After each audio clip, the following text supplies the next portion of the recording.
জান্নাতুল ফেরদাউসে যারা যাবে তাদের 2 নম্বর বৈশিষ্ট্য হলো তারা নামাজের মধ্যে খুবই বিনয়ী হবে, খুবই স্লোলি আস্তে আস্তে তারা নামাজ আদায় করবে। 3 নম্বর হলো ওয়াল্লাযীনা হুম আনিল লাগওয়ি মুরিদুন। জান্নাতুল ফেরদাউসে যারা যাবে তাদের 3 নম্বর বৈশিষ্ট্য হলো তারা অযথা কোনো কথাবার্তা, অযথা কোনো কাজ করবে না। জান্নাতুল ফেরদাউসে যারা যাবে তাদের 3 নম্বর বৈশিষ্ট্য হলো তারা অযথা কোনো কথাবার্তা, কোনো কাজ করবে না। কিন্তু আমাদের বর্তমানে যে ইয়ং ছেলেপেলেরা আছে তারা তাদের মনে যা চায় তাই করে না। আল্লাহ বলছেন, আপনি যদি জান্নাতুল ফেরদাউসের মেহমান হতে চান, জান্নাতুল ফেরদাউসের অতিথি হতে চান, তাহলে আপনাকে যেভাবে মন চাই সেভাবে আপনি চলতে পারবেন না। কোরআন মতো, রসুলের সুন্নাহ মতো, রসুলের তরিকা মতো, রসুলের পদ্ধতি মতো আপনাকে চলতে হবে।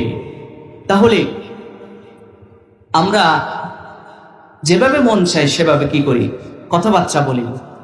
যেভাবে মন চাই সেভাবে আমরা কথাবার্তা বলা যাবে না।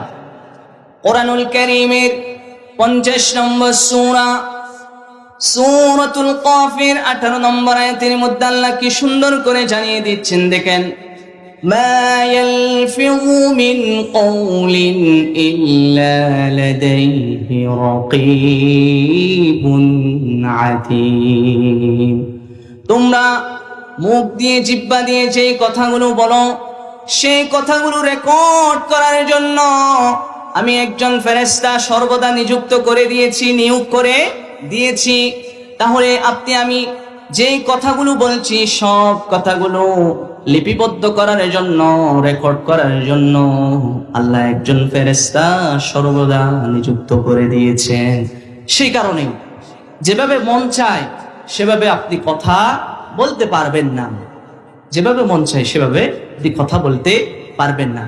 রাসূল করিম সাল্লাল্লাহু আলাইহি ওয়াসাল্লাম ইরশাদ করেছেন, যে ব্যক্তি আমাকে 2টা ব্যাপারে সার্টিফিকেট দিতে পারবে, আমি তার জন্য জান্নাতের জিম্মাদারির দায়িত্ব নিয়ে নিব। রাসূল করিম সাল্লাল্লাহু আলাইহি ওয়াসাল্লাম বলেছেন, মান ইয়াতমাল্লি ওয়া মা বাইনা লিহইহি ওয়া মা বাইনা রিজলাইহি আদমান লাহুল জান্নাহ। যে ব্যক্তি আমাকে 2টা ব্যাপারে সার্টিফিকেট দিতে পারবে তার জন্য আমি জান্নাতের জিম্মাদারির দায়িত্ব নিয়ে নিয়েছি।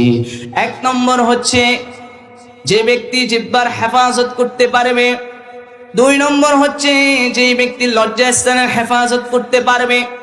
এই 2 শ্রেণীর ব্যক্তিকে আল্লাহর রাসূল তার জন্য জান্নাতের জিম্মাদারির দায়িত্ব নিয়েছেন।